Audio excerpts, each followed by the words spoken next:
시간은 창세기 44장입니다. 저번주 43장에 요셉의 형제들이 곡식을 사러 가서 요셉을 만나지요. 근데 요셉은 알지만 형제들은 알지 못하는 가운데 동생을 데리고 오라는 명령을 하사받고 집으로 곡식을 가지고 돌아가지요. 돌아가서 그 사온 곡식을 식구가 많잖아요. 식구가 70명인데 얼마나 가겠어요? 몇 달이나 가겠지요. 또 다시 이제 양식을 다 먹었기 때문에 다시 이제 요셉한테 가서 요셉을 함께 또 음식을 먹고 다시 이제 돌아가는 장면이 이제 44장, 창세기 44장입니다. 오늘 창세기 44장을 보기 전에 제가 성경을 보면서 요즘 코로나 때문에 전 세계가 난리인데 코로나에 대해서 성경에 정확하게 여러분들 이제 예언이 다 돼 있죠. 성경에는 하나님께서 이 세상이 끝날 때까지 일어날 사건들을 미리 다 예언을 해 놓았습니다. 우리가 그걸 알지 못해서 그렇지 그거를 우리가 당할 때 꼭 많은 사람들이 알지요. 미리 모르고 일을 당할 때 알고 꼭 인간들이 보면은 그래서 인간생이 무엇이냐 할 것 같으면 유행가는 눈물의 씨앗이라고 그러는데 인생이 보면은 후회만 남는 게 인생이 아닌가. 주님을 믿지 않으면 믿어도 후회가 많이 남는데 안 믿으면 또 얼마나 많은 후회가 있겠습니까? 에레미야 25장 찾아보세요. 에레미야 25장. 에레미야 25장 32절부터 33절 2절.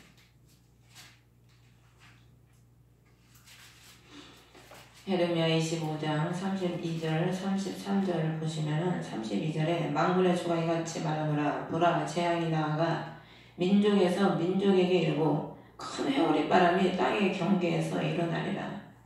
오늘날의 이 코로나가 어떻게 되고 있어요? 어떻게 됐어요? 되고 있는 게 아니라 순식간에 어떻게 됐습니까? 민족에서 민족으로 퍼져서 모든 민족이 지금 어려움을 겪고 있잖아요. 그리고 또 큰 회오리 바람이 땅의 경계에서 일어난다. 큰 회오리 바람은 뭐냐면은 환난을 의미합니다. 계시록에 그 네 천사에게 땅의 모퉁이에 바람을 붙잡고 있으라고 하잖아요. 때가 되면은 하나님이 그 네 천사에게 그 바람을 놓아라 그러거든. 바람을 놓게 되면은 큰 바람이 일어나는 거예요. 요즘 미국에 토네이도인지 뭔지 큰 바람이 1년에 몇 번씩 불잖아요. 한번 그 바람이 불어오면은 그 지역은 초토화가 돼버려요. 바람이 얼마나 강한지 나무는 뿌리채 뽑히는 거 말할 것도 없고 집은 다 부숴놓고 사람이 수백 년간 지어놓은 도시들도 순식간에 다 무너져 버리죠. 또 33절에 보면 그날에 주께서 죽임당한 자들이 땅 이 끝에서부터 심지어 땅 저 끝까지 있으리니 오늘날의 코로나가 땅 이 끝에서 저 끝까지 온 땅을 지금 휩쓸고 있잖아요. 얼마나 걸립니까? 무슨 몇 년 걸렸습니까? 며칠 만에 우리나라 건너오는 거는 한 달도 안 걸리고 한 달 만에 온 지구를 다 지금 덮치고 있잖아요. 있으리니 그들이 애도 받지 못하고 거두어지나. 사람이 죽으면 다 어떻게 합니까? 죽은 사람에서 애도를 하지 않습니까? 그게 초상을 치르는 거예요. 전에 시골 있을 때 우리 집사님이 시어머니가 죽었는데 집에서 이제 장사를 치르는데 갔더니 우리 집사님이 아이고 하면서 시어머니 위해서 애도를 하더라고. 근데 그 울음소리가 진실이 아닌 것 같아. 핍박하던 시어머니가 돌아가셨으니 겉으로는 아이고 하고 해도 속으로는 그렇게 애통한 울음이 나왔겠습니까? 중국에서 코로나로 인해서 많은 사람이 죽었는데 코로나 때문에 죽어가지고 전염병이라 가족들이 장례식에 참석도 못했어요. 장례식이 어딨어. 그냥 죽으면 그냥 실어 트럭에다 그냥 비닐 뭉개다 짐승 죽은 거 담은 것처럼 비닐에다가 담아가지고 트럭에다 그냥 쌓아가지고 실어갖고 그냥 화장터로 그냥 다 직행을 했습니다. 안 나와서 그렇지요. 방송에 그거 다 나오잖아요. 유튜브에 보면은. 애도 받지도 못하고 다 화장터로 집행해가지고 다 태워서 한 줌의 재가 돼서 나중에 얼마 전에 단지 찾아가라, 재 찾아가라 그랬다잖아요. 그 자기 건지 진짜 그 사람인지 아닌지요. 그것도 몰라. 진짜 자기 아버지인지 어머니인지 형제인지 길하니까 그냥 찾아가고 가는 거지. 뭐 한 줌에 재가 되는데 누군지 압니까? 그냥 길하니까 그냥 긴 줄 알고 찾아가는 거죠. 묻지도 못하면 땅에 배설물이 되르르다. 이거는 뉴스 보셨잖아요. 유럽에 한꺼번에 사람들이 막 죽으니까 묻을 데가 없어가지고 성당에다 막 시체를 간에다 넣어가지고 싸놓잖아요. 지금 미국에서는 하루에 700명씩 죽어가지고 병원에 영안실이 없대요. 그래서 냉동 트럭에다가 사람을 놔두고 지금 미국에 알려지지 않는 뭐 무인도가 있다네요. 그런 데다가 하루에 수십 곳씩 신원이 확실하지 않고 뭐 빈민들 그냥 거기다 갖다 묻어버린대요. 그냥 참 2000년이 넘는 에레미야 시대에 2500 남유다가 500년 BC 537년인가 망했으니까 이게 예수님 오시기 전 지금으로부터 2570년 전에 하나님께서 에레미야를 통해서 예언을 하신 말씀입니다. 마지막 때를. 이거는 이 말씀은 당시에 이스라엘 백성에게 해당되는 말씀이지만은 마지막 때에도 해당되는 말씀이거든요. 우리가 이스라엘의 역사를 보면은 그 당시에 이스라엘에게도 말씀하시지만은 이 선지서들은요 다 마지막 때에 대해서 예언을 하고 있어요. 유다의 마지막이 인류의 마지막입니다. 다 이게 반복이 되고 있거든요. 그러면서 목자들아 울부짖으며 부르짖으라 양떼를 주관한 자들아 너희는 재 속에서 뒹굴라. 울부짖으며 부르짖으라는 거예요. 왜? 목자들아 양떼를 주관한 자들에게 재 속에서 뒹굴라는 것은 회개하라는 의미죠. 왜 목자들에게 울부짖으며 부르짖으라고 하냐면은 지금 양들이 다 죽게 생겼잖아요. 지금 하나님의 백성들이 얼마나 많이 죽어가고 있으니까 영적으로 많은 백성들이 죽어가고 영적인 죽음은 곧 육신의 죽음으로 옵니다. 나라들이 타락하고 이스라엘 백성이 유다가 왜 망했습니까? 북이스라엘이 망한 이유도 그렇고 남유다가 망한 이유도 다 신앙이 영적으로 타락을 하니까 망하는 거거든요.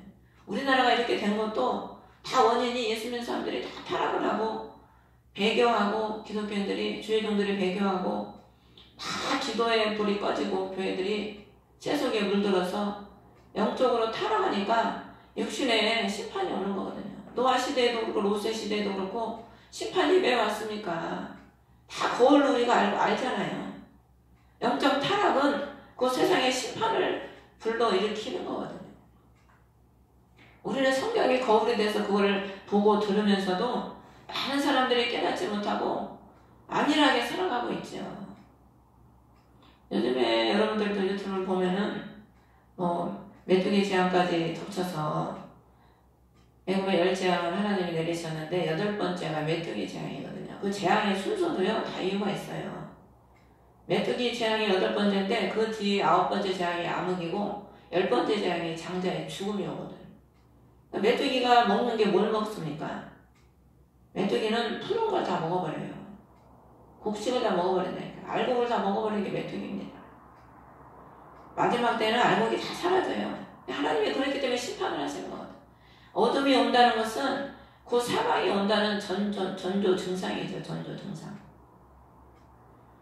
영적으로 흑암이 영적으로 푸른 것이 없다는 것은 메뚜기가 푸른 것을 다 먹어버렸다는 것은 영적으로 푸른 나는 하나님의 집에 푸른 감람나무 같으며 사철나무는 늘 푸르게 사철나무거든요.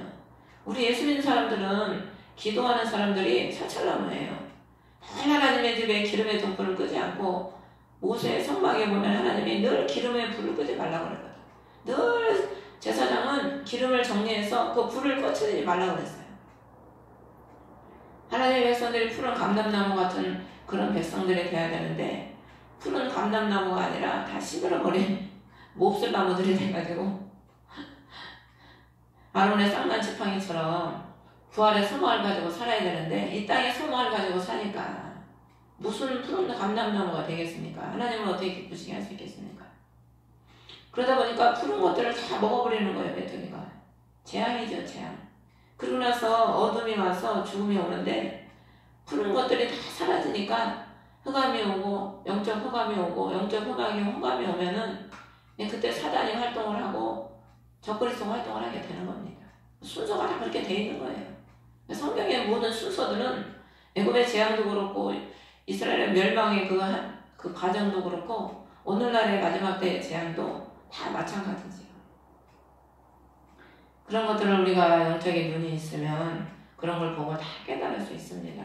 오늘 제가 유튜브 하나 보면서 그 사도 선단 얘기도 예언하는 사람이 있어요. 인도 사람인지 하여튼 누군데 수염 이렇게 길러가지고 모세처럼 하고 다니면서 전에도 제가 이제 몇 년 전부터 이제 가끔 한 번씩 이제 들었는데 그분이 또 하나님 맞는 걸 많이 보여주시더라고요. 그래서 아까도 몇 년 안 듣다가 잠깐 어떻게 보게 돼서 이렇게 봤는데 코로나가 올 것을 이제 미리 보고 그걸 이렇게 예언을 하고 그렇게 했더라고요. 그래서 그러면서 하나님이 마지막 기회를 준비할 기회에 기도하면서 준비할 기회라고 그분은 하나님이 그렇게 보여주셨다고 그 얘기를 하시더라고요. 그래서 저도 이제 그런 걸 보면 뭐 그걸 100% 믿지는 않아요. 이제 100% 믿지는 않는데 참고를 하죠. 참고. 그러니까 우리는 하나님의 말씀을 기준으로 삼고 우리가 기도하면서 주님이 다 기도하면 깨닫게 하시고 영감을 주시잖아요. 영감을 주시고 또 말씀을 통해서 비춰보고 세계가 돌아가는 것을 이렇게 보면은 되게 어느 정도 성경을 알고 어느 정도 깨어있는 사람들은 어느 정도 알 수 있거든요. 그렇기 때문에 그런 것을 보면서 우리가 참고를 하고 깨어있는 거지 뭐 누구의 말을 100% 믿고 그런 게 아니고 그리고 요즘에 보면은 이제 또 이 메뚜기 때 코로나로 인해서 선진국에서 지금 다 일들을 못하고 정지 상태에 있으니까 후진국 사람들이 보면 다 선진국에 가서 일을 하잖아요. 근데 선진국들이 지금 다 일을 안 하고 있으니까 후진국에 있는 사람들이 일을 못하고 있는 거예요. 다 실업자가 된 거예요. 그러다 보니까 그 후진국에 있는 사람들은 대부분 보면은 가족들을 대표해서 다 가서 일해가지고 그 가족들에게 돈을 붙여서 가족들이 먹고 살거든요. 후진국들이. 근데 돈을 못 붙이니까 그 후진국 사람들이 이제 지금 막막한 거예요. 이제 당장에 돈 붙인 거 먹고 나면은 후진국은 일할 데가 없잖아요. 그거 먹고 나면은 이제 돈이 안 오면은 굶어 죽어야 되는 거죠. 굶어 죽어야 돼. 그러니까 지금 시대는요 도미노처럼 다 연결이 돼 있어가지고 모든 게 경제도 그렇고 모든 것이 다 연결이 돼서 어디 한 나라가 무너지면은 그 파장이 여러 나라에까지 가는 거죠. 지금 벌써 중국이 저렇게 되고 이렇게 되니까 우리나라도 수출로 먹고 사는 나라잖아요. 근데 지금 수출을 당장 이제 못하고 있는 거예요. 큰 현대 자동차 그렇고 공장들이 지금 다 하나하나 지금 멈춰서고 있어요. 왜 수술이 아니라 수출을 못하니까. 그리고 이제 우리나라는 모든 세계들이 지금 보면은 산업화로 인해서 논과 밭을 다 보면은 공장을 많이 세우잖아요. 우리나라가 얼마나 많은 농지와 밭들이 공장에 세워졌습니까? 근데 기근이 오면은 다 얼마 못 버틴다는 거예요. 다 농지 밭을 다 산업화를 시켜가지고. 그러니까 계시록에 그 말이 나오잖아요. 인을 떼니까 전쟁이 오고 인을 떼니까 기근이 오고 인을 떼니까 사망이 오고 이게 다 연결이 되는 거예요. 연결. 전쟁이 오면은 먹지를 못해. 기근이 당연히 올 수밖에 없어요. 그러면 기근이 오면 또 어떻게 됩니까? 못 먹으면 어떻게 돼요? 죽어야 돼. 별 수 없어. 죽어야지. 못 먹는데 살 재간이 있으니까. 못 먹으면은 병이 오니까 죽고 못 먹어서 배고파서 죽고 이래저래 그냥 죽는 일밖에 없는 거죠. 죽는 일밖에. 도피할 길이 없다는 거예요. 35절에 도피할 길이 없고 36절에 주께서 그들의 초장을 노력하셨다. 사단이 그리스도의 백성들을 다 죽이는 거예요. 노력했다는 것은. 초장을. 근데 사단의 시대가 오면은 남유다가 바벨론에 의해서 다 망했잖아요. 북쪽 왕이 내려와가지고 성경의 북쪽 왕은 사단을 의미해요. 하나님은 늘 이스라엘 백성을 심판하고 그들을 정죄할 때 북쪽 왕을 이끌어가지고 그들을 쳤거든. 아수르도 북쪽에서 와서 쳤고. 목자들의 부르짖는 소리, 양떼를 주관한 자들의 울부짖는 소리가 들리리로다. 주의 맹렬한 분노를 인하여 평화로운 초소가 넘어졌도다. 평화로운 초소가 어디겠어요? 예루살렘이죠. 예루살렘. 그리스도가 없는 그 초소는 넘어질 수밖에 없습니다. 분노로 인해서. 38절에 그분께서 사자같이 자신의 은신처를 버리셨으니 그들의 땅이 학대하시니와 맹렬함과 그분의 맹렬한 분노를 인하여 황폐하게 되었도다. 하나님이 자신의 은신처가 우리 안에 그리스도가 계시고 우리가 그리스도께서 우리의 은신처가 되어주셔야 우리도 그 안에서 살 수가 있는데 그리스도의 은신처가 우리가 되지 못하니까 다 버려버리시는 거예요. 버리니까 땅이 황폐하게 되고 황폐한 그 땅을 맹렬한 분노로 인해서 더 황폐하게 되는 거죠. 사단이 더 황폐하게 만드는 거죠. 지금 얼마나 많은 사람들의 심령이 황폐하고 되고 있습니까? 코로나 이거 하나 때문에도 지금 사람들이 서로 가까이를 안 해요. 가족들 외에는 가까이 오는 거를 꺼려. 그러니까 저는 길에 다닐 때는 마스크를 안 쓰고 다니거든요. 마스크를 안 쓰고 다니니까 나는 괜찮은데 이게 사람하고 어떨 때 사람이 이렇게 가까이 오면은 저 사람이 나를 꺼릴 것 같은 그러니까 사람이 이제 멀찍이 이제 떨어져서 이렇게 가는 거야. 마스크 안 쓸 때 이제 누가 이렇게 오면은 내가 일부러 이렇게 저 사람이 나를 벌레같이 여길까봐 멀찍이 그렇게 돼버렸어요. 그렇게. 그리고 우리 큰아들이 저번에 와서 그러는데 우리나라도 벌써 안면인식 그게 벌써 기술이 발전이 돼가지고 이제 사람을 안면인식을 딱 해놓으면은 뭐 숨길 수도 없어요. 그냥 그 안면인식을 통해서 그 사람의 인식이 정보가 싹 다 나오는 거예요. 사진을 한 장 딱 찍으면 마스크 쓰고 있어도 다 보여. 누구를 갖다가 다 보여 그런다고 뭐 그냥 숨길 수가 없죠. 피할 수가 없어요. 뭐 지금 4차 산업시대인데 우리가 뭘 어떻게 피할 수 있습니까? 피할 수가 없죠. 하늘로 올라가겠습니까? 뭐 땅으로 꺼지겠습니까? 바다 속으로 들어가겠습니까? 피할 길이 없죠. 오직 피난처는 예수 그리스도 한 분밖에 없는 줄 믿습니다. 오늘 44장에 보면은 이 요셉의 형제들이 두 번째 곡식을 사서 가고 있는데 요셉이 그 은잔을 베냐민의 자루에 넣으라고 하지요. 이 은잔은 그리스도의 거룩을 상징합니다. 주님께서는 그 오늘 이 요셉은 은잔을 통해서 지금 유다의 그 야곱의 형제들을 시험하는 거예요. 이 은잔을 그 베냐민의 그 자루에 넣고 지금 이 형제들이 어떻게 나오나 요셉이 지금 시험하는 거죠. 그 가장 작은 자를 위해서 이 형제들이 어떻게 하나 그들이 지금 희생할 각오가 되어 있는지 그것을 지금 달아보는 겁니다. 주님은 거룩하신 주님인데 항상 우리의 거룩을 달아보시지요. 하나님이 우리의 뭘 보시겠습니까? 뭐 우리는 하나님 앞에 계시록 마지막 장에 각각 행한대로 보상을 받겠지만은 뭐 하나님께 물질로 몸으로 봉사하고 수고한 것들은 여러분들이 행한 대로 다시 하나님이 거두게 하신다고 여러분들이 심은 대로 이 땅에서도 받고 심은 대로 저 땅에 가면은 여러분들이 다 심은 대로 받아요. 그거는 뭐 하나님은 뭐 머리털도 세시는 분이시라 우리가 주를 위해서 무엇을 하고 어떻게 살았는지 다 기념책에 기록이 되어 있거든요. 책이 두 가지가 있잖아요. 말라기 마지막 장에 보면은 기념책이 있고 생명책이 있습니다. 생명책은 구원받은 자들을 이름을 기록해놓은 책이고 기념책은 그 그리스도의 백성들이 하나님의 영광을 위해서 어떻게 무엇을 행했는지 그래서 예수님이 그 마리아가 옥합을 깨뜨릴 때 이 여자를 기념해라. 그 여자의 그 헌신이 기념책에 기록되어 있을 거예요.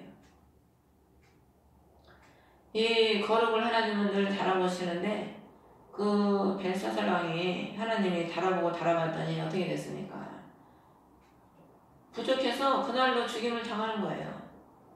하나님의 거룩한 성전의 것들을 가져다가 술을 마시고 그것을 찬양하고 그리스도의 그 거룩을 조롱한 거잖아요. 결과적으로. 하나님의 그 영광을 조롱한 거거든요. 그게. 그래서 요셉은 오늘 그 잔을 통해서 베냐민 자루에 넣어서 그 형제들의 그 심령, 하나님께 대한 심령, 그 마음, 어떤 마음을 품고 있는지, 작은 자를 위해서 희생하려고 하는 그리스도의 거룩한 가장 기뻐하시는 마음을 가지고 있는지 주님은 그걸 시험하시는 거죠.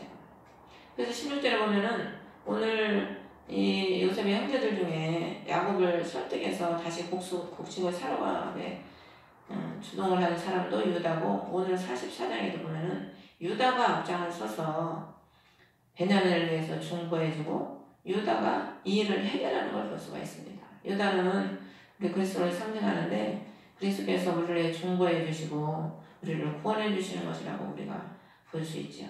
16절에 보면은 유다가 내 주께 무슨 말을 하리까, 뭐라고 하리까, 우리를 해명하리까, 하나님께서 주의 종들의 불법을 찾아내셨사온즉 부소서 우리와 이 잔에 발견된 자가 다 내 주의 종이 되었나이다. 하나님께서 그들의 불법을 찾아내셨다는 거예요. 거룩하신 주님은 우리의 죄를 다 아시지요. 우리의 불법을 모르시는 게 있으니까 주님이 다 아시지요.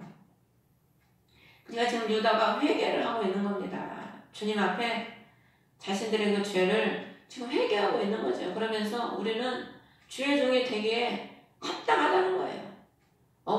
뭐 지금 솔직히 말하면은 지금 이 사람 형제들이 잔을 훔친 게 아니잖아요. 잔을 훔친 게 아닙니다. 억울하지 어떻게 보면. 근데 유다는 지금 이 말을 하는 것은 요셉을 팔아먹었잖아요. 그게 두고두고 자기에게는 큰 무거운 짐이요 죄였거든. 그걸 지금 회개하면서 그 어려움을 만났을 때 자신의 죄를 회개하면서 종이 되어도 마땅하다고 지금 하는 거예요.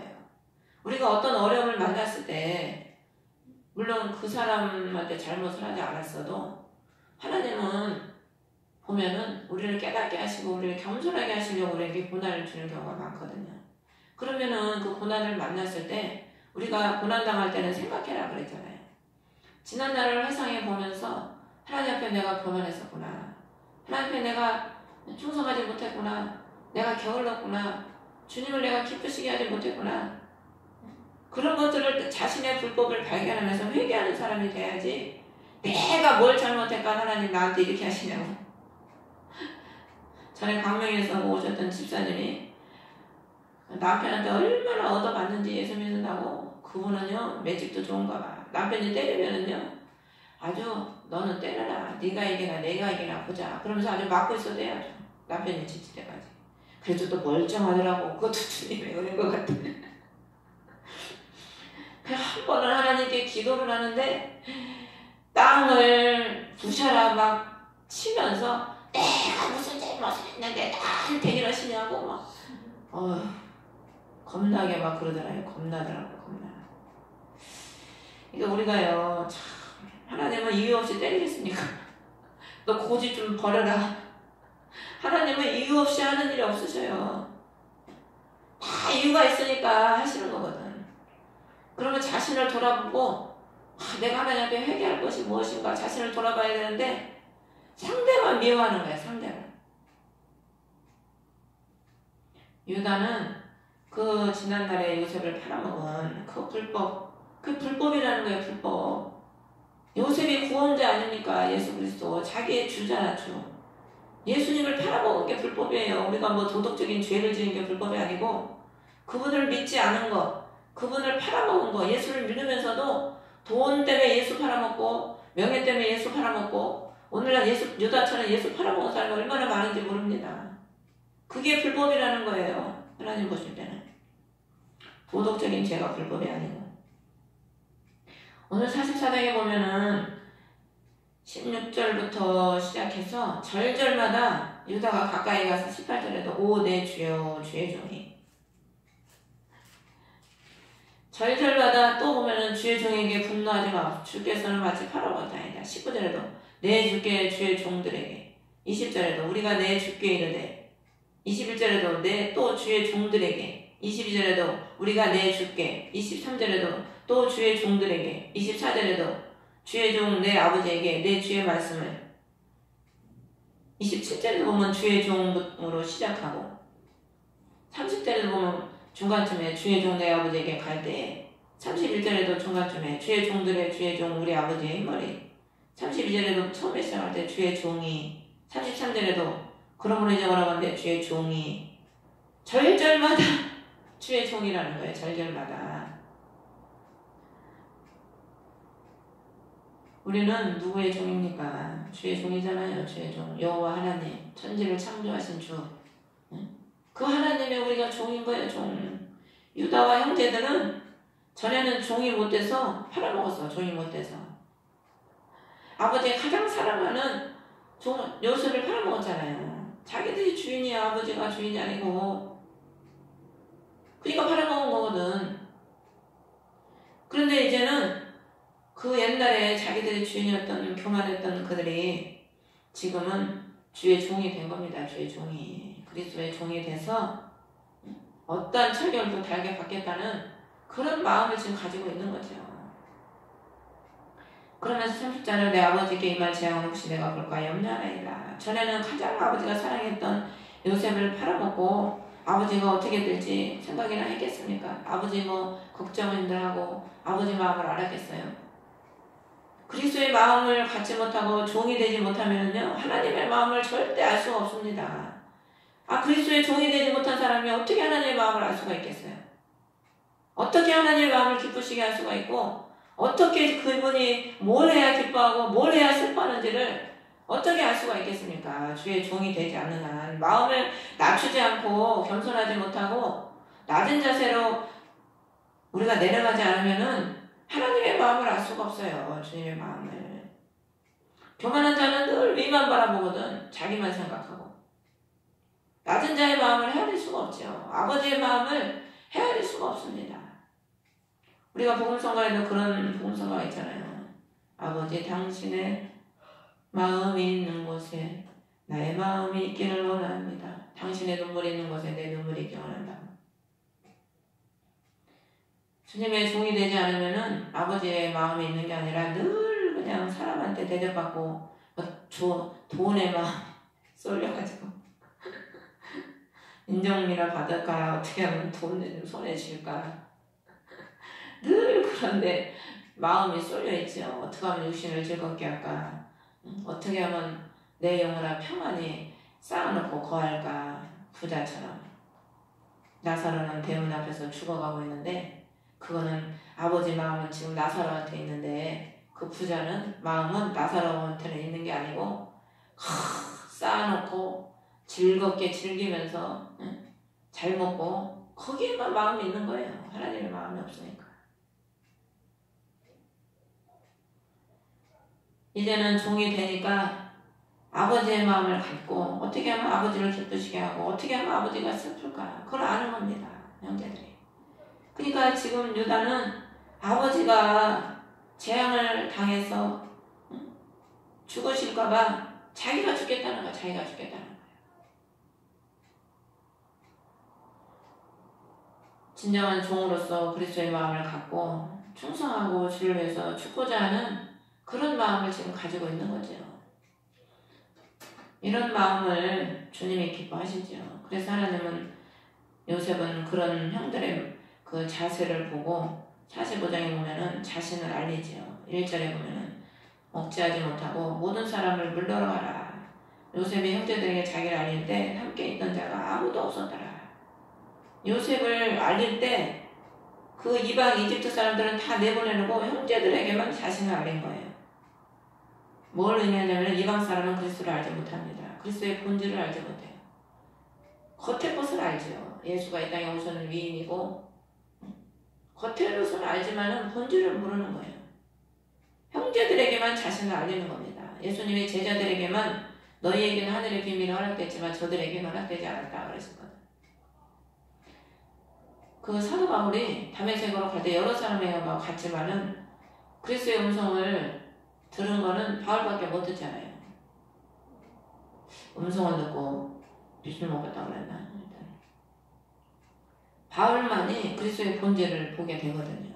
그러니까 주님이 알려주는 자만이 그리스도의 본질을 알게 되지 알려주지 않으면은 그리스도의 본질을 알 수가 없는 거죠. 그러므로 우리는 우리가 참 구원을 받는 것도 주님의 은혜예요.